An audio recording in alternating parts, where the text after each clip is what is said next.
প্রিয় শিক্ষার্থীরা, তোমরা সবাই কেমন আছো? আশা করি সবাই ভালো আছো।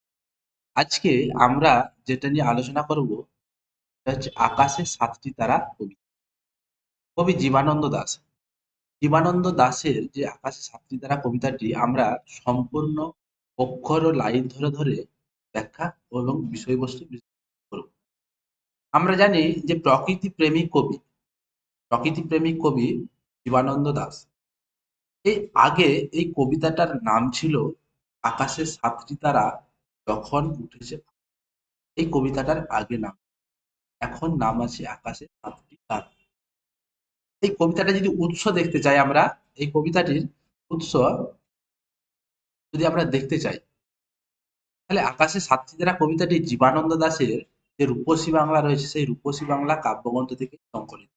রূপসী বাংলা কাব্যগ্রন্থ আমরা জানি কবির বছর পরে প্রকাশিত হয়েছিল 1957 সালে। কবির মৃত্যু হয়েছিল 1954 সালে এবং কবির কাব্যগ্রন্থটি প্রকাশিত হয়েছিল 1957 সালে। এই রূপসী বাংলা কাব্যগ্রন্থ, এই কাব্যগ্রন্থে আমাদের যে আলোচ্য কবিতাটি রয়েছে 6 সংখ্যক কবিতা, আমাদের পাঠ্য কবিতাটি। এখানে আমরা জানি যে বাংলার যে পল্লী প্রকৃতি, সেই পল্লী প্রকৃতির সন্ধ্যাকালীন যে নৈসর্গিক সৌন্দর্য রূপসী বাংলার তুচ্ছাতি তুচ্ছ অনুষঙ্গে চিত্তরূপময় হয়ে উঠেছে সমগ্র কবিতায়। এই সাতটি তারা বলতে আমরা জানি ভারতীয় পৌরাণিক কাহিনী মত অনুসারে 7 জন ঋষিকে বলা হয়েছে। তাই বলছে কবি এখানে আকাশের সাতটি তারা। কবিতাটি কবি সন্ধ্যাকালীন সময় ঘাসে বসে, মাঠের দিকে ঘাসে বসে সেই সন্ধ্যার সময় সেই চিত্র কবি তুলে ধরেছে। একটা জিনিস মনে রাখবে, এই কবিতাটি ব্যাখ্যা করার কোনো জায়গায় নেই। কবিতাটি অনুভব করতে হয়, অনুভবের মধ্য দিয়ে কবিতাটি বুঝে নিতে হয়। এবং এই কবিতাটি আমরা জানি সনেট জাতীয় কবিতা। আমরা জানি এখানে 14টি লাইন রয়েছে কবিতাটিতে। প্রথমে 8টি, তারপরে 6টি। প্রথমের 8টি যে চরণ রয়েছে স্তবকে, প্রথম 8টি স্তবক যে চরণ, সেই 8টি চরণকে আমরা অষ্টক বলি। এবং শেষে যে স্তবকে 6টি চরণ রয়েছে, সেই 6টি চরণকে আমরা ষষ্ঠক বলি। প্রথমে অষ্টক যে রয়েছে 8টি চরণে, এখানে ভাবের প্রকাশ রয়েছে। পরের যে 6টি চরণ রয়েছে, সেই 6টি চরণে যে ষষ্ঠক বলছি আমরা, এখানে ভাবের বিশ্লেষণ তুলে ধরা হয়েছে। ঠিক আছে, এবার কবিতায় চলে আসো। আকাশে সাতটি তারা যখন উঠেছে ফুটে, আমি এই ঘাসে বসে থাকি। কামরাঙা লাল মেঘ যেন মৃত মুনিয়ার মতো গঙ্গাসাগরের ঢেউয়ে ডুবে গেছে। কবি যখন আকাশে তারা উঠেছে, সাতটি তারা, সাতটি তারা বলতে আমরা জানি ভারতীয় পৌরাণিক কাহিনী অনুসারে সপ্তর্ষিকে বোঝানো হয়েছে। সাতটি ঋষি কে কে? না, বশিষ্ঠ, মরীচি, অত্রি, বটু, অঙ্গিরা, পুলহ আর পুলস্ত। এই 7 জন ঋষির কথা তুলে ধরা হয়েছে। কবি এখানে যখন সন্ধ্যাকালীন সময় ঘাসে বসে রয়েছেন, এখানে দেখতে পাচ্ছেন সেই সময় সূর্যটা ডুব দিচ্ছে। কবি এখানে আরো বলেছেন যে কামরাঙা লাল মেঘ যেন মৃত মুনিয়ার মতো গঙ্গাসাগরের ঢেউ চলেছে। কামরাঙা লাল মেঘ, মেঘটা কিরকম? না, কামরাঙা লাল মেঘ। কামরাঙা বলতে কি? না, আমরা জানি এক ধরনের টক ফল, যেটি 5টি শিরাযুক্ত অম্ল স্বাদের ফল বিশেষ। সেই কামরাঙা যখন পেকে যায় সেই ফলটি, তখন সেটি লাল মেঘের মতো তুলে, যেন মৃত মুনিয়ার মতো। সেই মৃত মুনিয়া, মুনিয়া বলতে আমরা জানি এক ধরনের ছোট পাখি বিশেষ, যে বাংলাদেশের একটি পাখির নাম। তাই কিন্তু এখানে সেই মৃত মুনিয়ার মতো দেখা গেছে গঙ্গাসাগরের ঢেউ ডুবে গেছে। কোনটা? না, কামরাঙা লাল মেঘ তো মুনিয়ার সঙ্গে তুলে ধরা হয়েছে।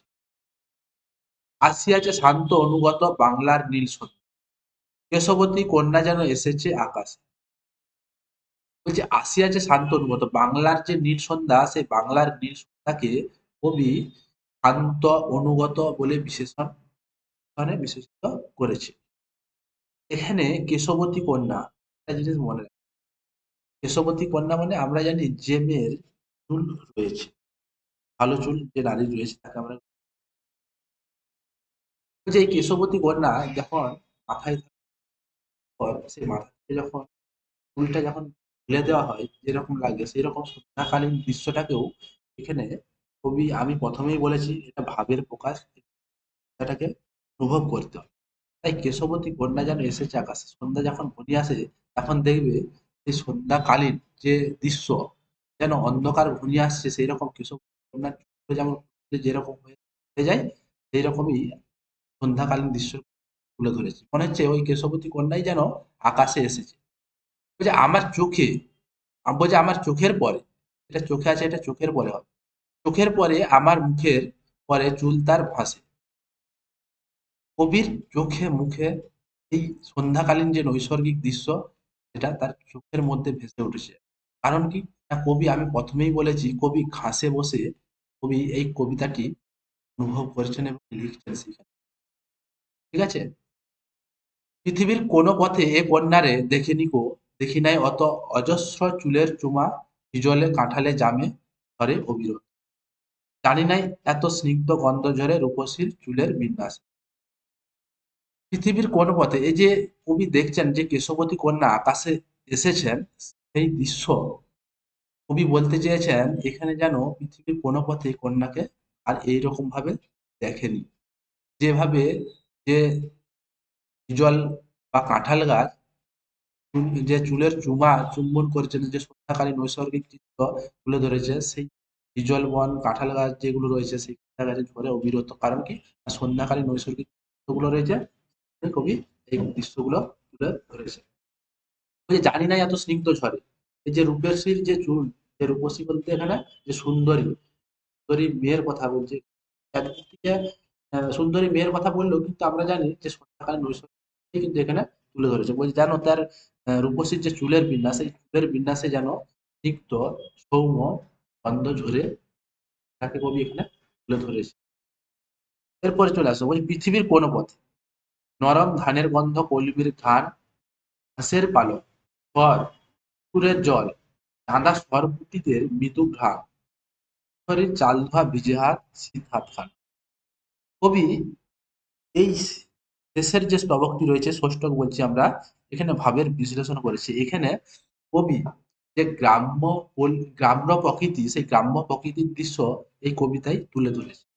যেখানে আমরা দেখতে যাব একটা পুকুর ধারে, যেখানে কলমি গাছ, হাঁসের পালক ছড়ানো রয়েছে, এবং যেখানে খড়, খড় বলতে আমরা এখানে জানি যে সরস্বতী পুজোর সময় যে গাছ ব্যবহার করা হয়, যে খাগড়া গাছ, নল খাগড়া গাছ, যেটা ব্যবহার করা হয়, সেই খড়ের কথা এখানে। পুকুরের জল রয়েছে এবং পুকুরটা রয়েছে, সেখানে জল, সেখানে হাঁসের পালক পড়ে রয়েছে, কলমির গাছ রয়েছে, সেখানে গন্ধটা পাওয়া যাচ্ছে, এবং চাঁদা মাছ, সরপুঁটি মাছ, যে সরপুঁটি মাছ বলতে আমরা জানি পুঁটি মাছের মতনই এক ধরনের মাছ সরপুঁটি মাছ, এবং তাদের যে মৃদু ঘ্রাণ সমস্ত তুলে ধরেছে কবি। এবং কিশোরের চাল ধোয়া ভিজে হাত, শীত হাত খানা। দেখো সেই কিশোরী যে মেয়েটি, সে দেখা গেছে চাল ধুচ্ছে, চাল ধোয়ার সময় যে ভিজে হাতখানা রয়েছে, হাতখানাটি যেন সুন্দরভাবে কবি এই কবিতায় তুলে ধরেছে। কিশোরের পায়ে তলা মুথা ঘাস, লাল লাল বটের ফলের ব্যথিত গন্ধের ক্লান্ত নীরবতা, এরই মাঝে বাংলার প্রাণ।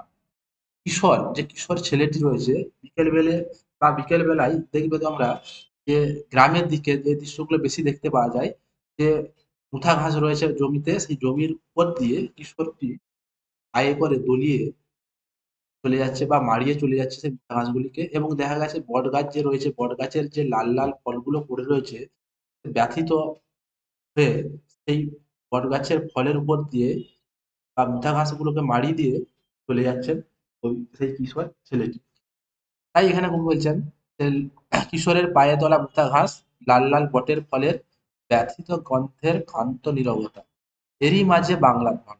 এই সমস্ত কিছুর মাঝে যে একটা পল্লী বাংলা বা একটা গ্রামের যে দৃশ্য, সেখানে হাঁস থেকে শুরু করে হাঁসের পালক, খড়, পুকুরের জল এবং কলমির ঘ্রাণ, এবং কিশোরের চাল ধোয়া ভিজে হাত, এবং কিশোর রয়েছে সেই কিশোরের মুঠা ঘাস পায়ে দলিয়ে মারিয়ে চলে যাচ্ছে, লাল লাল বটের ফল পড়ে রয়েছে ব্যথিত হয়ে। এই সমস্ত কিছুর মধ্য দিয়েই কবি জীবনানন্দ দাশ এরই মাঝে বাংলার প্রাণকে যে পেয়েছেন। তাই কবি আবার শেষে বলেছেন, আকাশে সাতটি তারা যখন উঠেছে ফুটে আমি পাই টের। কবি এই সময় টের পেয়েছেন। টের পাওয়া বলতে আমরা জানি জানতে পারা, সময় তিনি জানতে পেরেছেন আকাশে যখন সাতটি তারা উঠেছেন তখন তার অনুভূতির যে বিষয়, সেই অনুভূতির বিষয় কিন্তু তুলে ধরেছে। ঠিক আছে? এরপরে তোমরা দেখো এখানে যে শেষে যে বিষয়বস্তু দেয়া রয়েছে, এই বিষয়বস্তুটা কারো যদি প্রয়োজন হয় তোমরা এটা খাতায় তুলে নিতে পারো এবং এটা পড়ে নিতে পারো। এখানে সুন্দরভাবে পুঙ্খানুপুঙ্খভাবে বিষয়বস্তুটা আলোচনা করা হয়েছে। ঠিক আছে? ভিডিওটা দেখার জন্য ধন্যবাদ।